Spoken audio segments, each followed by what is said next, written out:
a million times hotter than TNT. Good day to you all. This is a new feature for the channel. This is Fallout Wednesdays, because at the minute the new season of Fallout is airing every single Wednesday in this country anyway. I think it's Tuesdays in America. We did get a little bit of a they said that the episode was going to come out a day early, but it didn't end up coming out a day early in this country. It still came out on the Wednesday, so we missed out by a day, but that is fine because it is not the end of the world, or is it? So basically, I'm a massive fan of Fallout, as you can tell by the jacket and all the collectibles, and basically it's going to be going through sort of like the history of Fallout, and also just recapping and emerging about the episodes. So obviously, for you that don't know the world of Fallout, it is a post-apocalyptic game where the events of the Great War in 2077 caused worldwide destruction, and there is this company called Vault-Tec which designed these vaults for basically the safety of humanity in the event of a nuclear disaster, a nuclear war. But Vault-Tec is not the nice company that it turns out to be. They were creating these vaults and housing people in these vaults, not just to save people, but to also run experiments on them. So there are different vaults throughout the US which have different experiments owned by different people. So you see in series 1 where Vault-Tec had their big meeting. Oh yeah, there is going to be a lot of spoilers in this video, by the way, if you have not watched the new series of Fallout or just Fallout on Prime. Anyway, so massive disclaimer there, big spoilers coming up. But yes, there is a meeting in Vault-Tec where they come together with all the major companies at that time. So you've got Wobco, you've got West-Tech, you've got Big Mount, and there is another robot company, can't remember the name of it, that makes the Mr. Handys and the Protectrons. But anyway, basically Vault-Tec were wanting more money to invest into their vaults, and they wanted these big companies to invest the money to be able to obviously keep the vault program going. And the people behind Vault-Tec thought, if these people are going to invest money, then they're going to want something. So they decided that these people could take control of a few vaults, run experiments, which obviously the inhabitants of these vaults would not know about.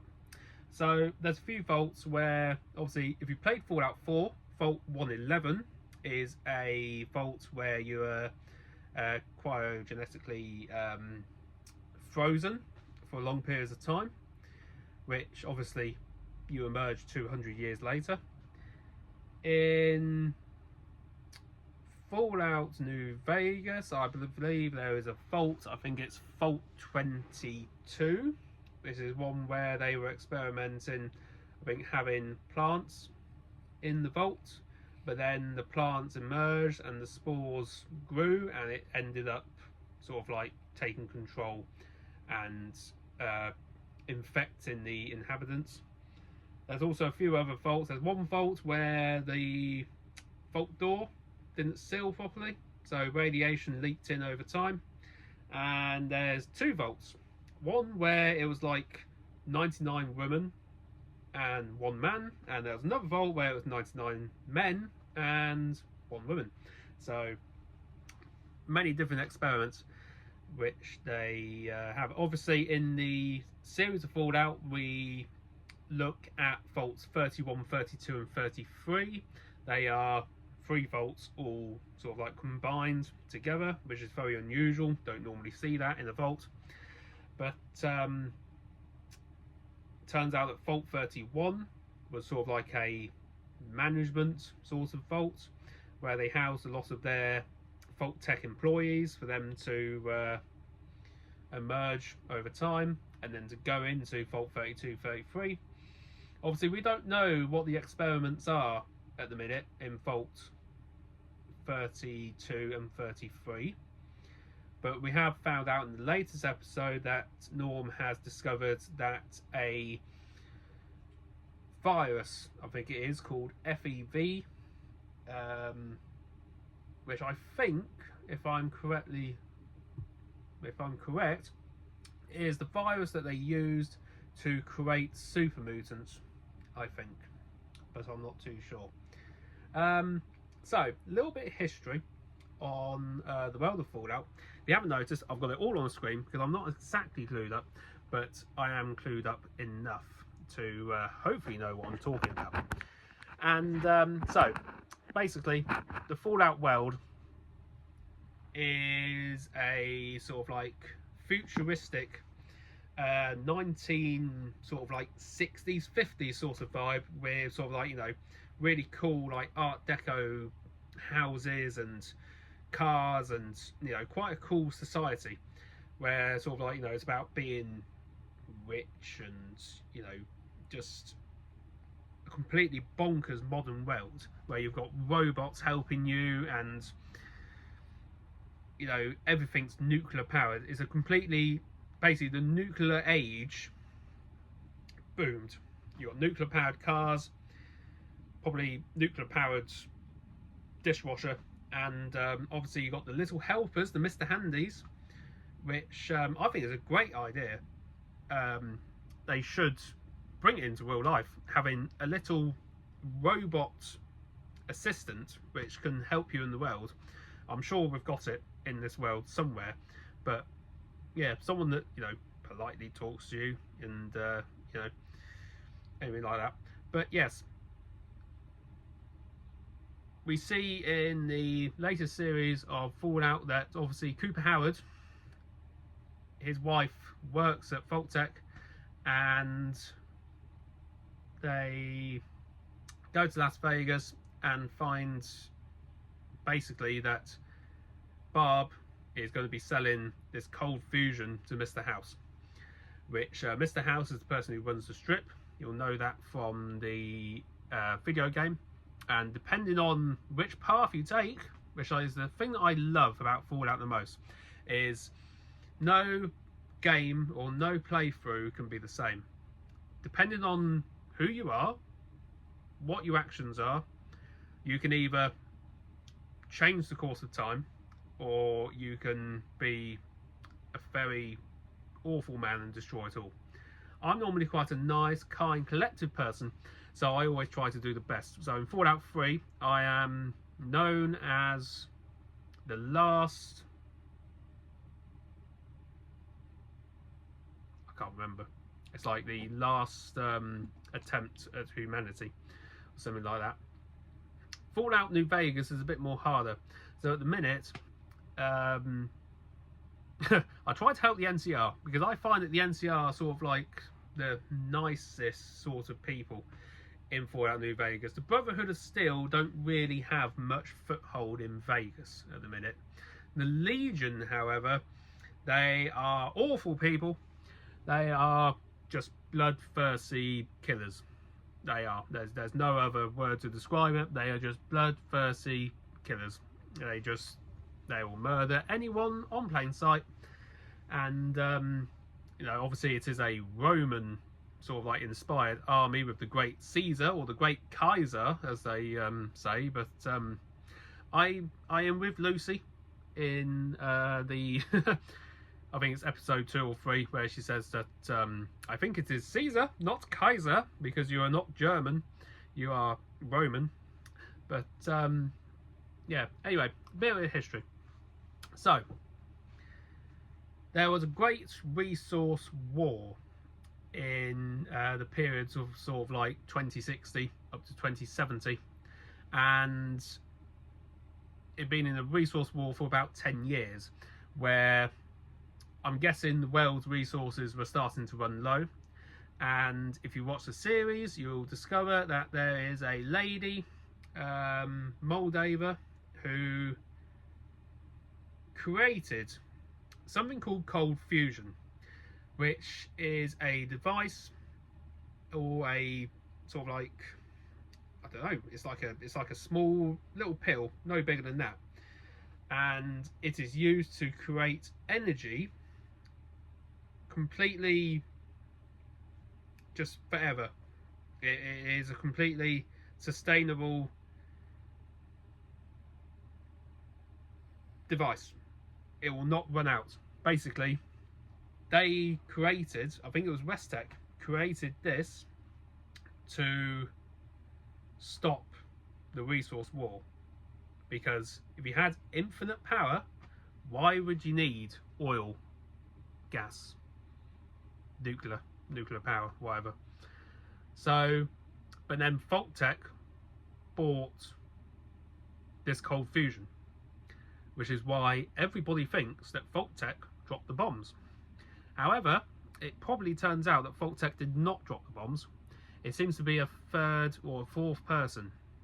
So a lot of people online are thinking it might be the Enclave, which I understand is a group set up of sort of like US government. It's sort of like an old US government, sort of like mercenary group. But yeah, it's a little bit suspicious that obviously they bought the rights to that and then the bombs dropped. So yeah, we'll have to see. We'll have to see who this mystery person is. But anyway, there was a war in Alaska with the Chinese.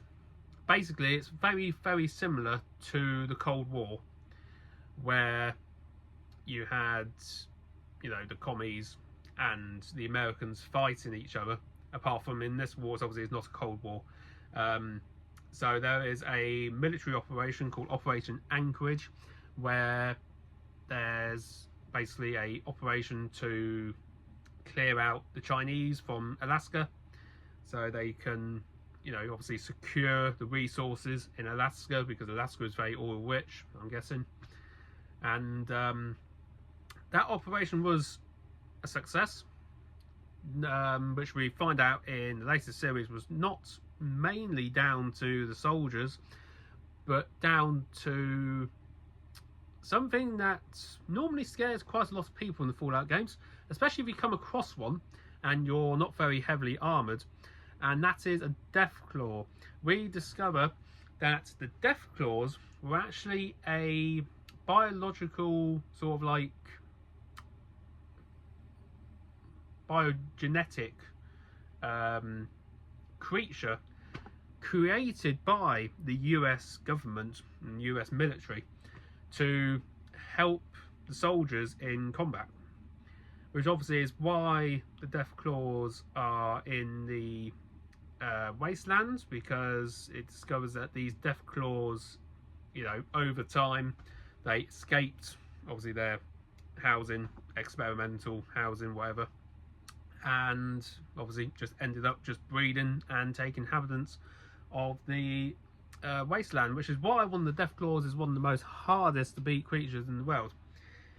But after the war in Alaska, we don't really see much other conflict in the game before the bombs drop. But on the 23rd of October, which to all of our, well, to all of us Fallout fans is Bomb Drop Day. In 23rd of October 2077 is when the Great War, basically when the Great War ended, with a nuclear exchange between the United States and China, and it says here some other nuclear armed nation, which I'm sure we will discover in the final episode of Fallout. But obviously this caused a dramatic collapse of civilization, complete loss of life, and obviously 200 years later is when we find ourselves in the Fallout universe. Obviously, the Vaults is a big part of the game, and the technology behind the Vaults and behind sort of like the world is still very much there, even in the destroyed wasteland, which is Fallout now. But no, the thing that really interests me in the games is the fact that obviously at the minute in the world we're in quite hard sort of like times at the minute, not just with, you know, well, in this country, you know, taxes and, you know, the rising cost of bills and everything, but it's just everything that's going on in the world today with the war in Ukraine and, you know, Mr. Trump. We see what he's doing at the minute. You know, he's wanting to invade Greenland, and also what he did in Venezuela, which you know, I think was I can't tell if it was a good thing or a bad thing. And you know, with, as I said, the war in Ukraine and Russia, I'd like to think that no one would be that stupid, but we could be on the brink of, you know, nuclear destruction, which obviously it would never happen because we're in sensible times and we have the United Nations, and everybody knows that if there was a nuclear exchange, there would be no coming back from it.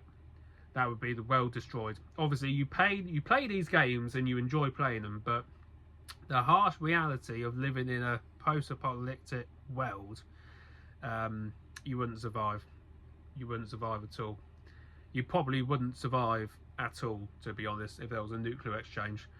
The fact that, you know, no one prepares for this.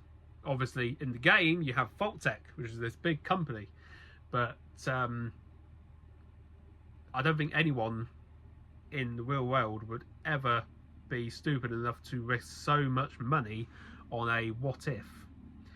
And you know, the fact of the matter is, if a bomb dropped on London, you know, the whole country would be destroyed. But yeah, it's a very realistic game in the sense of sort of like, if it happens, that is what it could be like, just the environment, you know. And obviously we would never want that to happen. But yeah, the game itself is brilliant, and I thoroughly enjoy playing it, and the series is very, very good to watch.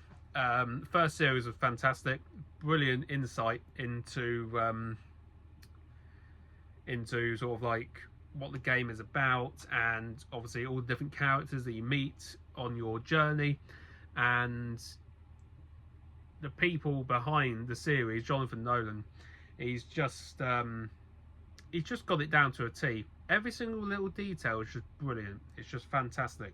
I cannot knock it. You know, even sort of like, you know, things like the sugar bomb breakfast cereal and the Nuka-Cola bottles, and like in the new series based in New Vegas, you know, Sunset Sarsaparilla bottle, and you know, stuff like that. Just, it's spot on. And you know, Radiation King for, you know, the radios and the TVs, and you know, Mr. Handies and stuff. It's just, it is down to an absolute exquisite just thing. But obviously Fallout Wednesday, so we are going to discuss the latest episode, which, if you haven't watched it, do not listen to this last piece. So basically start the episode with actually, it's quite an interesting one. I almost forgot about it because I was not expecting it. We start the episode with finding Steph running through a field basically being shot at by people. And it seems to be, I'm guessing, the collapse of the Canadian sort of like government or something, or it's the US fighting the Canadians. I'm not too sure. But yeah, we find Steph and I'm guessing her mum running through forests, and they come across a US Marine, which sadly gets blown up. And yeah, she makes it through the border into the US by obviously any means necessary. And later on in the series, we find that Steph was working at the Lucky 38 casino, and she met Cooper Howard, and she wanted to find a way to get into Vault-Tec so that she can get a place in a vault, which obviously she successfully does, because she is the overseer of Vault 32. And yeah, after that, obviously we come back to finding Maximus and the Ghoul together with Maximus's companion. Anyway, that basically exchanged sort of like a bit of a deal where the Ghoul will help Maximus get to Lucy, and obviously the Ghoul wants to get into the Strip because he wants to find Mr. House, which obviously we end the episode with him putting the cold fusion into the machine in the Lucky 38 casino and basically turning on Mr. House. So very interesting next episode. Maximus at the minute is fighting all the Deathclaws in the Strip with NCR power armor. Now this is very, very cool, I must admit. It is really, really good. The NCR power armor is just brilliant. Just compared to like a T60 or T45 power armor, it looks incredible. It is brilliant. It has basically like a normal power armor, but it's got a NCR Ranger style helmet, and it's got sort of like sword things on the arms as well. And Maximus is basically trying to kill the Deathclaws in the Strip to hopefully, I'm guessing, to get the Deathclaws out of the Strip so that people can go home, go back to civilization, go back to their wonderful New Vegas. But sadly, he has not succeeded, and he got thrown by a Deathclaw through the reinforced gates into Freeside, which is where we leave part of the episode with him, which obviously now means that the Deathclaws can get into Freeside. So let's just hope that everybody runs away or has a rocket launcher, because Maximus is going to need some help. But yeah, and then obviously we find out in the big Vault-Tec secret bunker that sort of like Hank Moore explains why he's doing this experiment with the little black sort of like mind control device. And obviously it does work. It makes people nice, and we end that part with Lucy opening the mainframe to find the Chancellor, one of the US representatives' heads, just on a thing, which obviously is how it's controlled. Obviously, we can see that US, I can't remember what you call them, congressman. Yeah, she's obviously a nice person, so they've somehow preserved her head and used it in the future to make people nice, which is a very interesting point.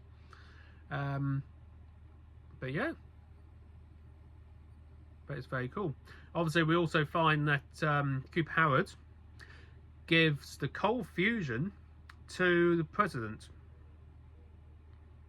which also sort of like makes me think, so the president has got hold of the cold fusion now, which you think would be a good thing.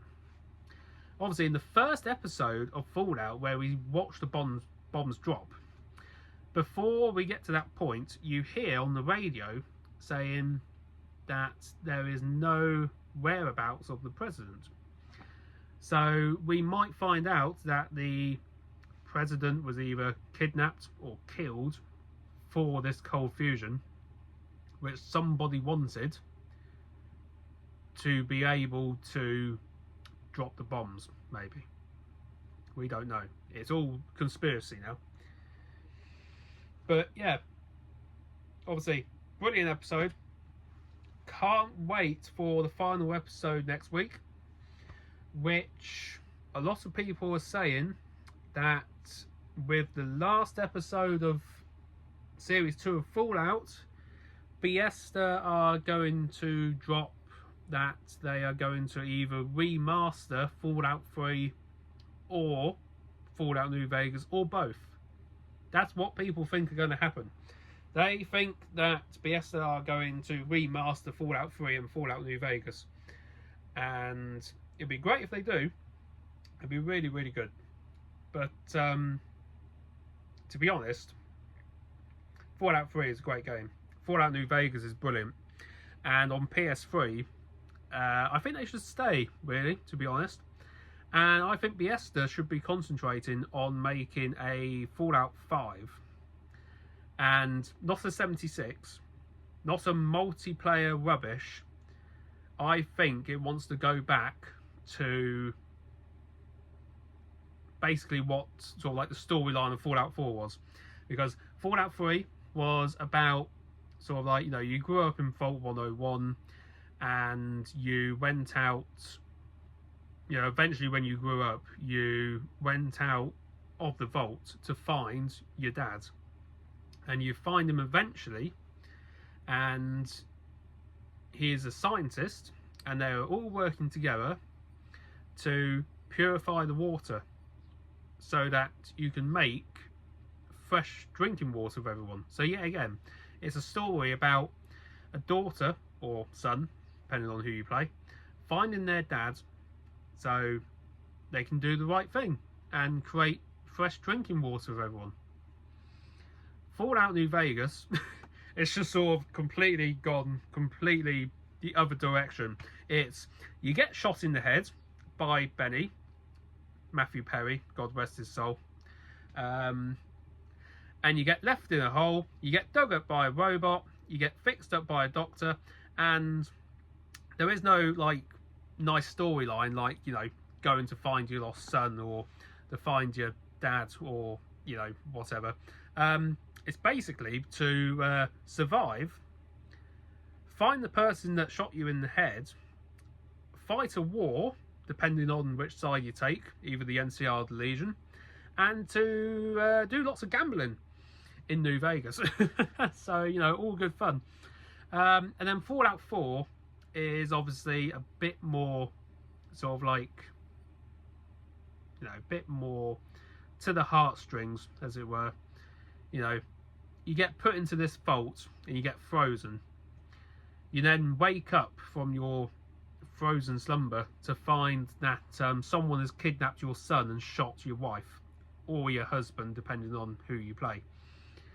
So obviously 200 years later, you then emerge from that vault after after it defrosting, and the mission is to go and find your kidnapped son, which obviously you don't realise after 200 years that that son is no longer a son anymore. Is actually a middle-aged man with grey hair who is in charge of a company called a group called the Institute.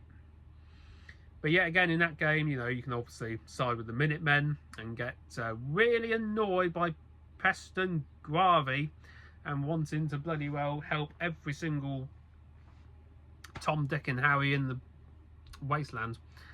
And